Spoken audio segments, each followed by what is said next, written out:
Rio de Janeiro with a big man.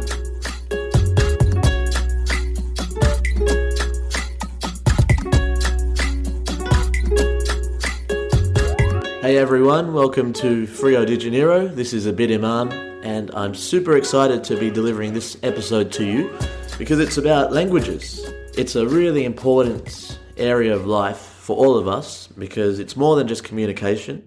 It's our cultural reference point and helps to develop our sense of identity. So I'm speaking to you in English, which is a language that is spoken by, let's say, 1.5 billion of 7.5 billion people living on this planet. And it's one of the global superpower languages, which is a great thing because it's helped to facilitate communication in this really globalized world that we live in.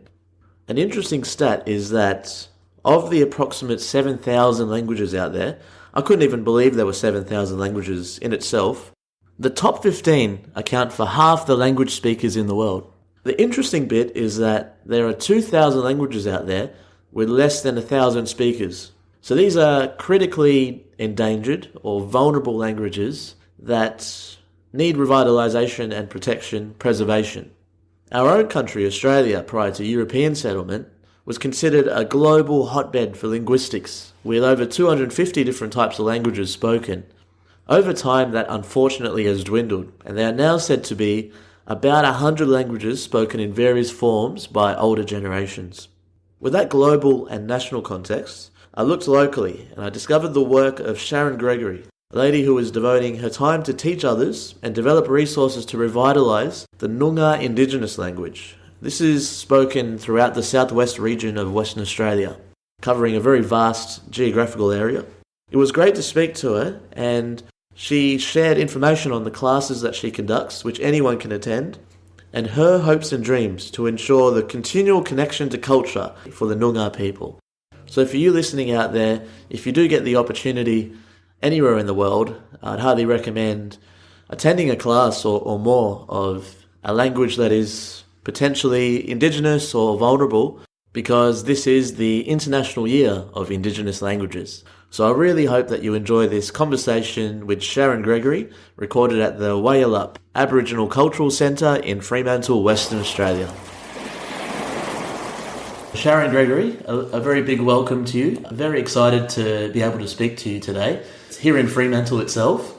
Can you please give the audience an introduction into yourself to start off with? Okay, so my name is Sharon Gregory. I'm a Wajak York, which is a Perth girl.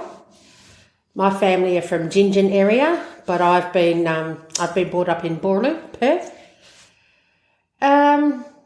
So I have been learning and teaching language since 2002. I grew up with a little bit of language, but not much. So in 2000, I started working for the Department of Education, and I wanted to learn to teach language. So I actually started doing qualification to teach Noongar in schools, and I started that in 2002.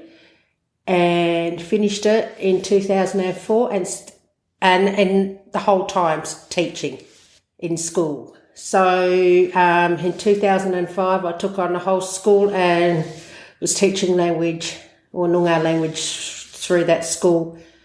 I've also translated dreaming stories for elders. I done the language for Waban Time, Series 1 and Series 2 with a couple of colleagues. At the moment, I'm teaching language in Fremantle, and that's on a Monday, and on Saturdays I teach language as well. Here at the WAC, the Cultural Centre in Fremantle, and also I teach a group in the morning that I've been teaching for about 6-7 years now. So the WAC is the Waalyalap Aboriginal Cultural Centre, yeah. And we're here, it's a perfect location on the top of the hill overlooking the ocean, right in the heart of Fremantle. Tell us a little bit about the Noongar language itself, because it covers such a broad area in a geographical sense. Yeah. So Noongar country goes to Geraldton, across to Merredin, down to Esperance, and then back to Perth, and within that there's 14 different dialects. I don't know how many of the Noongar dialects are being used today. When I started teaching Noongar language in 2002, it was quite hard because they said that Noongar language was becoming extinct, so we were in revival mode. And when I started on my learning journey with other language teachers, we were sharing a lot of resources because we were grasping for the words and going through recordings and that. So now it's a lot different. I've got a lot of references that I can use now, a few dictionaries, and I've even done my own dictionary, so I can just go to that if I need to. And with running classes as well, my dictionary comes in use for them for the beginners starting to learn Noongar. I did a lesson with you last week, which was the beginner's course, and that's where you mentioned the Noongar language dictionary. Yep. And you also talked about the spelling, how in 1992 there was a meeting with the different elders, and there was an agreement. Yes. You could talk us through that one. Okay, so when I started my learning journey again, we sat with elders, and the result before that was that the Department of Education wanted to have Aboriginal languages in schools. So they had meetings throughout Noongar country, and they had meetings with elders and linguists, and they actually came up with a spelling system, and that spelling system they called the Marybank spelling system, and it was around 1992. And it was at the Marybank Mission in Narrogin where they decided upon this Marybank spelling system, and that's the system that I use. That's the system that I used to teach in the schools, and other Noongar language teachers use it. So there's that consistency with the kids. So even though if there's a dialect difference, so I'm teaching a child in Fremantle, and then they go down to Albany, Bunbury or Esperance, the dialect might be different, but the spelling system is the same. So it's got that consistency for the kids. And even though I don't teach in schools anymore, I still stick to that because it is consistent.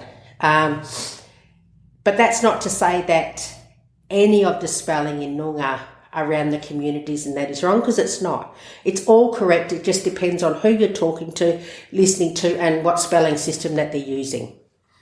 You mentioned in there the teaching of young people, which is so important, and looking at this year being the 2019 Indigenous, the Year of Indigenous Languages internationally, the UN have talked about the importance of education for young people, because they actually say that by the year 2100, out of the 7,000 languages that are spoken at the moment, half of them will be extinct because they're in danger. Yes. So that work must be really passionate for yourself, and how did you start teaching in the schools? I've got 4 children, so I was sending my children to school, and the school that they were going to, 50% were Aboriginal kids. They were teaching Indonesian at the time. I had just become the Aboriginal Islander Education Officer there at the school, and there was a lot of behaviour problems in the LOTE program, languages other than English program. So it was decided that because we had 50% or more than 50% Aboriginal kids in the school, that we would put Noongar language in the school. And it was brilliant. It hit it off in the school straight away with the kids. Because we learn, and the kids were learning through games, through repetition, through sporting games, card games like we done last week.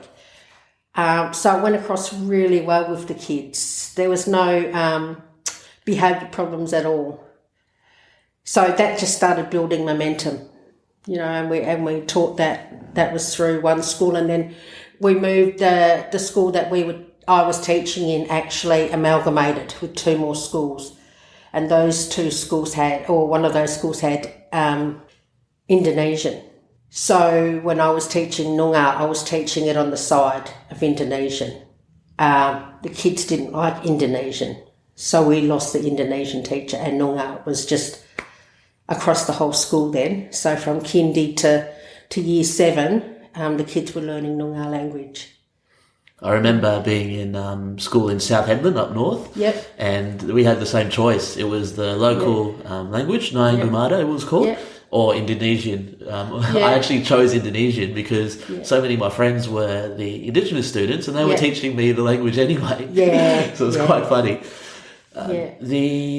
The elders that taught you, what were the methods of transmission for you? Was it the similar sorts of things, games or? A lot of songs.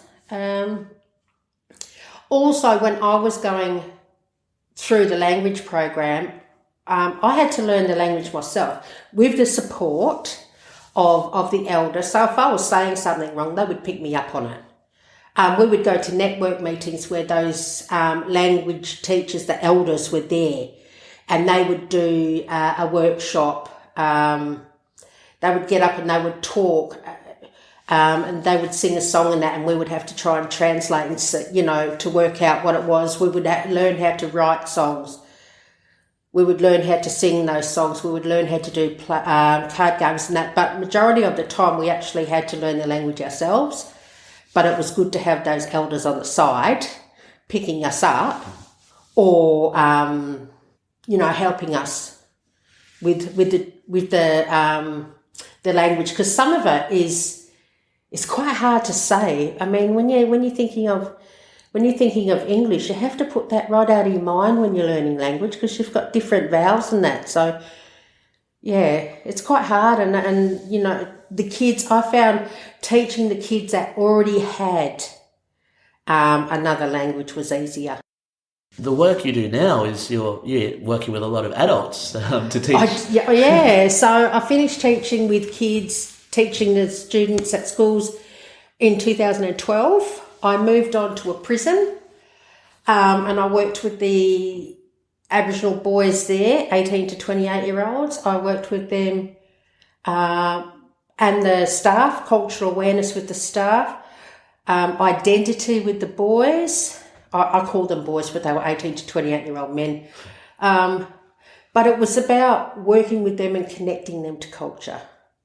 And I remember one really sad time one of the boys said to me, I don't have a culture. I'm a criminal, and that's it. And that was a really sad moment for me, and I just thought, no, you're a proud Noongar man. You need to reconnect back to country, reconnect back to language. And it was my mission then. I put a lot of language into the place where I was working. We had a big board just as you walked into the place where I was working, and every week there would be something different in language. So when the guys were sitting there waiting for their name to be called out to go in to have a meeting or whatever, they would sit there at the hut and they would look and they would try and pronounce the words. So, and also the staff as well got on board, which was really good. And can you tell us about how people who are interested in learning, starting the process, how can they actually join some of your classes here in Fremantle? Okay, so I teach Noongar language classes on Monday at the meeting place, and they start at 4:30. So 4:30 is beginners and 5:30 is sort of intermediate. So they've actually got a basic background knowledge of Noongar language. So we do a bit more. So the basic class is you're learning the sounds, you're learning the syllables of the words, you're learning how to structure a sentence. Whereas the intermediate class that I'm working with, they've got that basic knowledge. They can answer a sentence in Noongar. They can tell me a bit about themselves in Noongar. They can tell me how their day went. The class that I'm working with now, we're actually going to be translating stories next term when it starts, which is I think the 22nd. So yeah, that's Monday at the meeting place in Fremantle. We'll definitely put the links and how people can find it in the show notes for sure. What are some of your favourite words in the Noongar language? Oh, look, every time I teach new beginners class and I mention the word jibber-jobberlin, it becomes everyone's favourite word. So jibber-jobberlin means swimming. So jibber-jobble, swim, jibber-jobbling, swimming.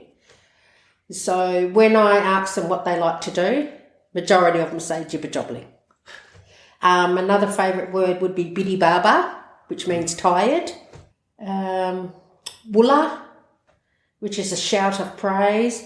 Mudich, which is a word known all over, meaning good.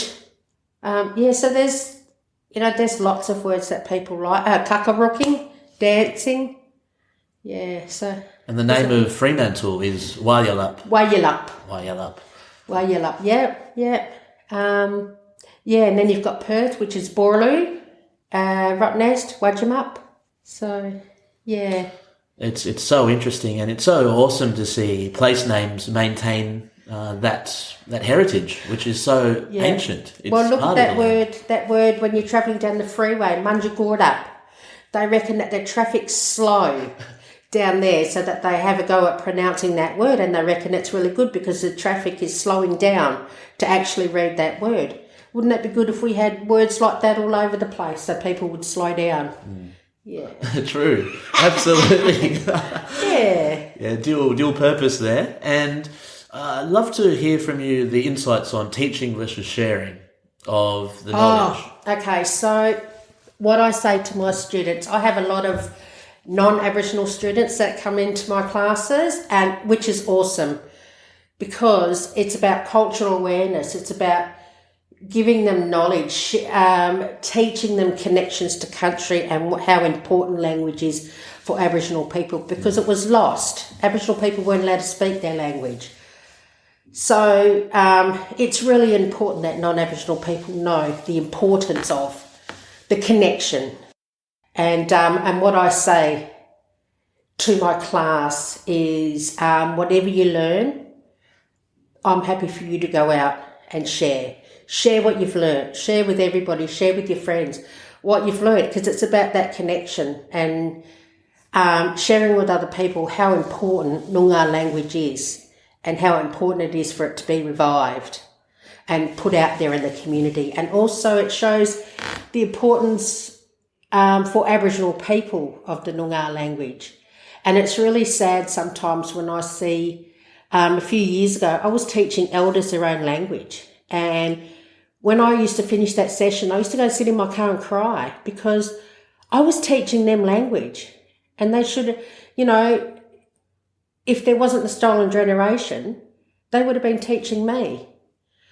But then I was happy because I was sharing and teaching them language and they were sharing and teaching me stories. So it worked out really, really well. But yeah, it's about sharing what you've learned. And I also say that with that connection, we can all move forward together.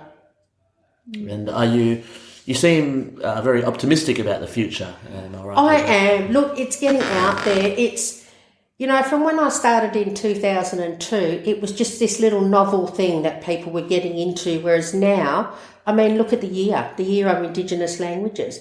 There are small hubs, and this is my dream, to have small hubs through all of the communities where they can go and connect.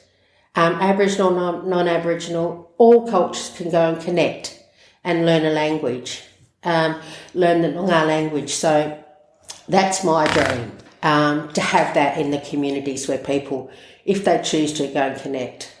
Actually, about the 14 dialects, can you discern what part of the southwest someone is just from hearing them speak the language? Oh, look, I don't know about that because there's people move all over the place in Noongar country. So I do say to my beginners group, if you hear a D and a T at the beginning of a word, the D is more so here in the Perth area, and the T more so down south, only because I know people down there that speak the language and they've got that T more than they have the D. But, just depends on who you're talking to and where they're from to what dialect they're using.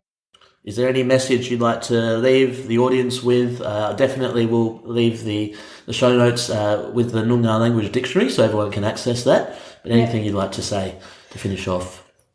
Noongar language is murich. It makes your court feel good, your heart. It connects you to Budja, Noongar Budja. It connects you to country. It connects you to Noongar Waangkaniny. It connects you to talking, singing language. It makes you feel good inside. And the hello is Kaya. If you can share with us the goodbye as we. Okay, so Kaya means hello and yes. Borda means later.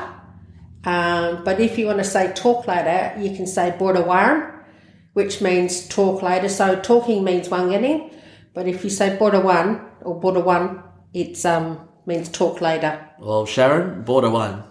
Borda One. Thank you very much for your time. Younger, thank you.